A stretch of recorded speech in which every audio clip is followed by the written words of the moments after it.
ধর্মীয় স্থানের লাউড স্পিকারে বিধিনিষেধ, নির্দিষ্ট সাউন্ড লিমিটের বাইরে যেন না যায়। পুলিশকে নির্দেশ মুখ্যমন্ত্রী শুভেন্দু অধিকারীর।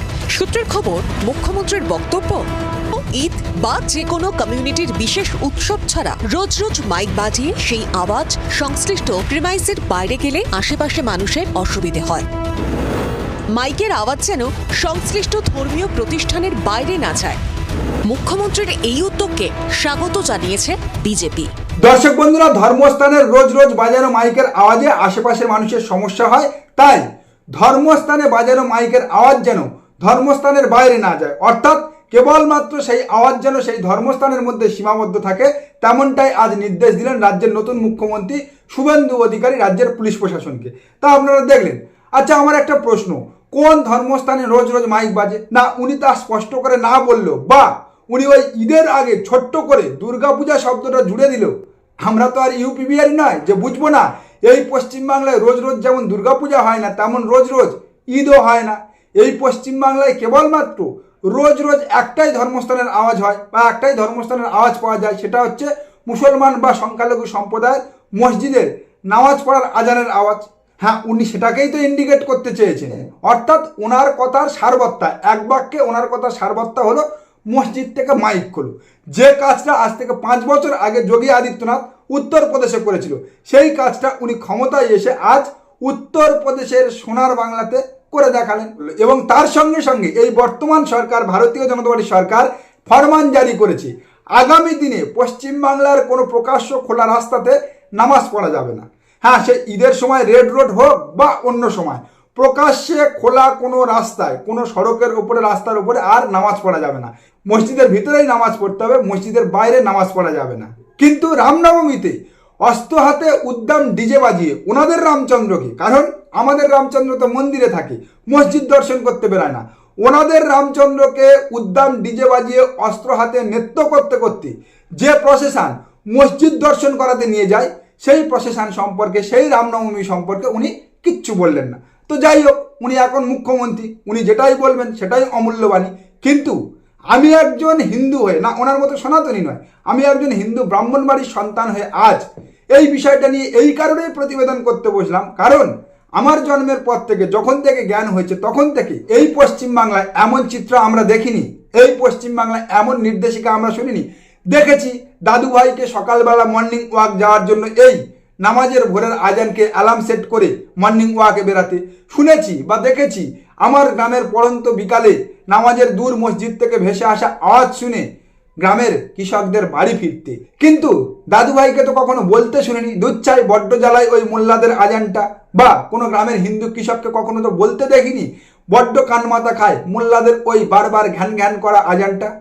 তো যাই হোক, আজ আর দাদু ভাই নেই, দাদু ভাই আমাদের ছেড়ে চলে গিয়েছে এবং তার সঙ্গে সঙ্গে আমরাও গ্রাম ছেড়ে শহরে চলে এসেছি।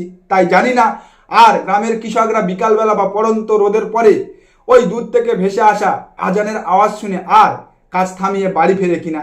সেই জায়গা থেকে মসজিদের লাউডস্পিকারের আওয়াজ কমলো না বাড়লো তাতে আমার কিচ্ছু যায় আসে না। কিন্তু আমার একটা ছোট্ট প্রশ্ন আছে মাননীয় শুভেন্দু অধিকারী আপনার কাছে, হিন্দুদের কোনো অনুষ্ঠানে জোরে বিসমিল্লাহ খানের সানাই বাজানো যাবে কি?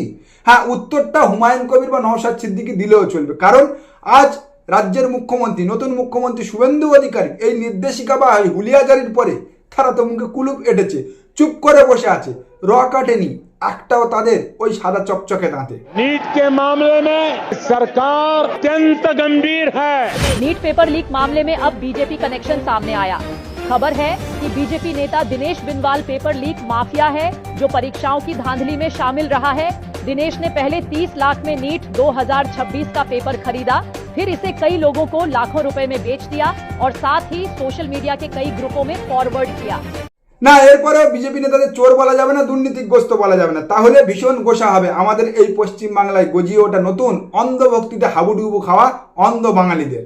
আমি শুধু ভাবি মাঝে মাঝে এই অন্ধভক্ত বা অন্ধ বাঙালি হওয়া কত কষ্টের, কারণ এক সময় যখন নরেন্দ্র মোদী এই শুভেন্দু অধিকারীকে ঘুষখোর বলেছিল, তখন এই অন্ধভক্ত অন্ধ বাঙালিরা হাততালি দিয়েছিল। আর আজকের যখন আমি শুভেন্দু অধিকারীকে ঘুষখোর বলছি, তখন আমাকে গালাগাল করছে, আমাকে মারার হুমকি দিচ্ছে, দেখে নেওয়ার হুমকি দিচ্ছে। তবে একটা বিষয় আমার খুব ভালো লেগেছে, এই যে নিটের প্রশ্নপত্র ফাঁস, 23 লক্ষ ছাত্রছাত্রীর ভবিষ্যৎ নষ্ট এবং সেই প্রশ্নপত্র ফাঁসের মূল চক্রী ভারতীয় জনতা পার্টির নেতা দীনেশ বিনয়াল গ্রেপ্তার, এই সমস্ত প্রশ্নে যেমন আমাদের পশ্চিমবাংলার বর্তমান চেগুয়ে ভাড়া শিক্ষামন্ত্রী একটাও র শব্দ উচ্চারণ করেনি, তেমন পশ্চিমবাংলার সংবাদ মাধ্যম ও এই খবরকে একেবারে পাত্তা দেয়নি। যেমনটা নিট প্রশ্নপত্র ফাঁসের মূল চক্রী ভারতীয় জনতা পার্টির নেতা গ্রেপ্তার হয়েছে, সাংবাদিকদের এই প্রশ্নে কেন্দ্রীয় শিক্ষামন্ত্রী ধর্মেন্দ্র প্রধানও সাংবাদিকদেরও পাত্তা দেয়নি। आप क्या कह रहे हैं सर? 22 लाख बच्चों के भविष्य पे सवाल उठ गया है सर। क्या सर नीट क्या मेजर बताएंगे सर?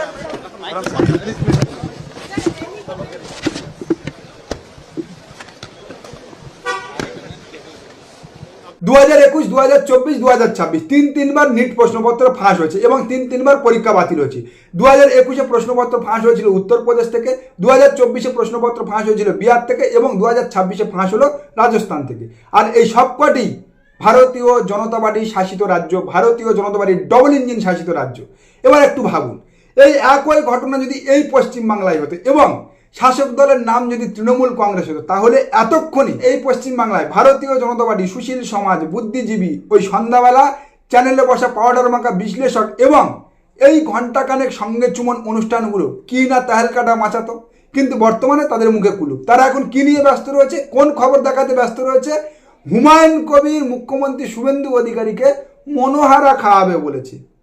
হুমায়ুন কবির শুভেন্দু অধিকারীকে মনোহারা খাওয়াবে বলেছে, সেই খবর নিয়ে এখন আমাদের পশ্চিমবাংলার সংবাদ মাধ্যম ব্যস্ত রয়েছে। হ্যাঁ, এটাই হচ্ছে আমাদের পশ্চিমবাংলার সংবাদ মাধ্যমের বর্তমান অবস্থা। साल भर तक हम सोने के गहने नहीं खरीदेंगे। सुबह से हमने अपनी अलमारियों के ताले नहीं खोले हैं, सुबह से एक कस्टमर नहीं आया है, सुबह से हमने बोनी तक नहीं करी है। ये लाखों करोड़ों कारीगर कहाँ जाएंगे? कभी जीएसटी के माध्यम से, कभी एक्साइज ड्यूटी के माध्यम से, और आज हद हो गई बिल्कुल कि व्यापारी खत्म करने के इन्होंने आदेश दे दिए। बंगाल में जो कारीगर जो जीता के लाए हैं, अब वो कारीगर खाली हो जाएंगे। अच्छा, क्योंकि हमारे पास जब काम नहीं होगा तो उनसे क्या काम बनवाएंगे हम लोग। अच्छा, अभी बंगाल जीता है तो अब कह रहे हैं बंगाल में बहुत सारे कारीगर होते हैं जो सोने का काम करते हैं। बंगाली कारीगर ही हैं, ये सोने का जो काम बनाते हैं बंगाल कारीगर ही हैं ये। तो वो खाली हो जाएंगे, वो भी खाली बैठेंगे। अरे अगर ऐसा हुआ तो फिर तो ऐसा हो जाएगा, सर मुंडाते ओले पड़े। তাহলে আর কি, সোনা ব্যবসায়ী ও সোনার কারিগররা এখন পিছনে চুন দিয়ে আর কাটে উঠে বসো। দর্শক বন্ধুরা, আমি আজকের বলছি এবং লিখে রাখবেন এবং আগামী দিনে মিলিয়েও নেবেন, কোনো রকম বৈদেশিক সমস্যা নয়, কোনো রকম বৈদেশিক মুদ্রার টানাপোড়েনের বিষয় নয়। অ্যাকচুয়াল ঘটনা যেটা সামনে আনছে না, একেবারে সুকৌশলে অন্য কিছু সামনে রেখে সেটাকে ধামাচাপা দেওয়ার চেষ্টা করছে, সেটা হচ্ছে ঝাড়খণ্ড ও ছত্তিশগড়ে সোনার খনি পাওয়া গিয়েছে। তা হয়তো আপনারা অনেকে জানেন এবং সেই খনির টেন্ডার পেয়েছে মিত্র গৌতম আদানি। এবার কেবলমাত্র মিত্র গৌতম আদানিকে তো টেন্ডার পাইয়ে দিলে হবে না, সেই ব্যবসায় তাকে লাভ দেখাতে হবে, সেটা ওনার কর্তব্যের মধ্যে পড়ে। আর সেই জন্য ঠিক ওই যেমনভাবে জিও ফ্রি 6 মাসের জন্য সিম কার্ড দিয়ে মার্কেট থেকে সমস্ত কম্পিটিটরকে বার করে দিয়ে পরবর্তীতে আমাদের গুছিয়ে বাঁশ দেওয়া শুরু করেছে, সেই একই রকম পলিসিতে মোদিজি ওনার পরম মিত্র গৌতম আদানির সোনা ব্যবসার সমৃদ্ধির জন্য আগামী 1 বছর সোনা কেনা থেকে দেশবাসীকে বিরত থাকার পরামর্শ দিয়ে বাকি সোনা ব্যবসায়ীদের কোমর ভাঙতে চাইছেন। কারণ 1 বছর টানা মাছি তাড়ালে তো ব্যবসা অলরেডি মায়ের ভোগে চলে যাবে। আর তারপরে ঠিক যেমন ওই ঘর ঘর মে জিও, তেমন গলি গলি মে সোনা দোকান, গৌতম আদানি আমার পরম মিত্র। হ্যাঁ, এই পলিসিটা কার্যকর করার জন্য পরম মিত্র গৌতম আদানির সোনা ব্যবসাকে ফুলিয়ে ফাঁপিয়ে তোলার জন্য যে অলরেডি এই ভারত সরকারের কাছ থেকে 2টো নতুন সোনা খাদান যেখানে পাওয়া গেছে ভারতবর্ষের, সেই ঝাড়খণ্ড ও ছত্তিশগড়ের টেন্ডার পেয়েছে, সেই সোনা যাতে এই ভারতবর্ষে মনোপলিভাবে বিক্রি করতে পারে, তার জন্য তার পরম মিত্র আমাদের ফেকুজি ভারতবর্ষকে আগামী 1 বছর সোনা কেনা থেকে বিরত থাকার নিদান দিয়েছে। কোনো রকম দ্বিতীয় এর পেছনে কারণ নেই, সেটা আর কিছুদিন গেলে, আর কিছুদিন পরে আপনারাও বুঝতে পারবেন। पेट्रोल डीजल इतना ज्यादा महंगा हो गया है, पहले से कई गुना ज्यादा कीमतें बढ़ गई है। तो हम सबका दायित्व है कि पेट्रोल डीजल की खरीद पर जो विदेशी मुद्रा खर्च होती है, पेट्रोल डीजल बचाकर हमें वो मुद्रा भी बचानी है। উনি এখন দেশবাসীকে বলছে গাড়ির ব্যবহার কমিয়ে বিদেশি মুদ্রা সাশ্রয়ের জন্য ব্যক্তিগত গাড়ির ব্যবহার কমিয়ে পুলকার ও মেট্রো ব্যবহার করুন। আর ঠিক তার পরের দিনকে উনি ওনার 13 জন মুখ্যমন্ত্রী ও 1 ডজন সাংসদ নিয়ে আসামে পৌঁছে গিয়েছে হেমন্ত বিশ্ব শর্মার শপথ গ্রহণ অনুষ্ঠানে। আচ্ছা মাননীয় মোদীজি, তাহলে কি আপনারা গুয়াহাটি এয়ারপোর্ট থেকে নামার পরে মেট্রোতে গিয়েছিলেন? ও থুড়ি, আসামে তো আবার মেট্রো নেই। তাহলে কি আপনারা পুলকার ব্যবহার করেছিলেন?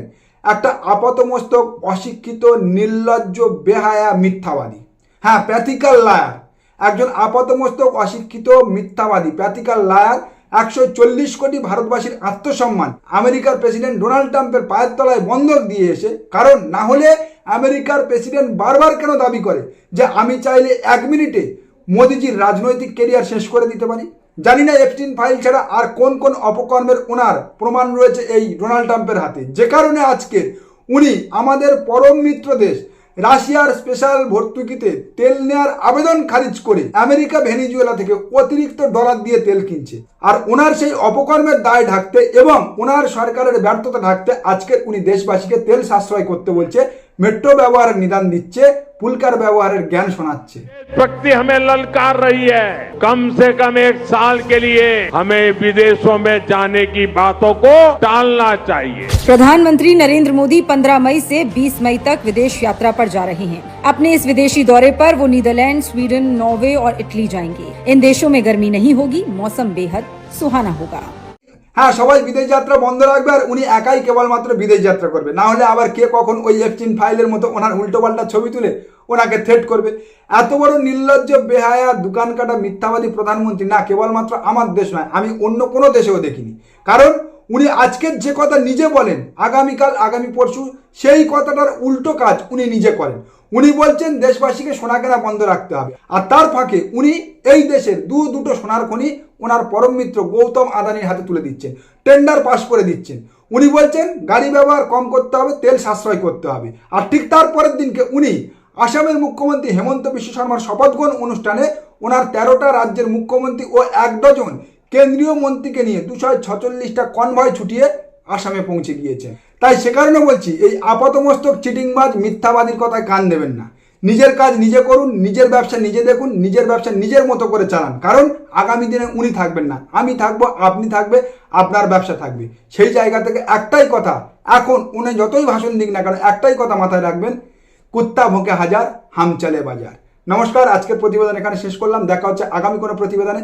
আমাদের প্রতিবেদন সম্পর্কে আপনাদের মতামত অবশ্যই জানান আমাদের কমেন্ট সেকশনে। সবাই ভালো থাকবেন।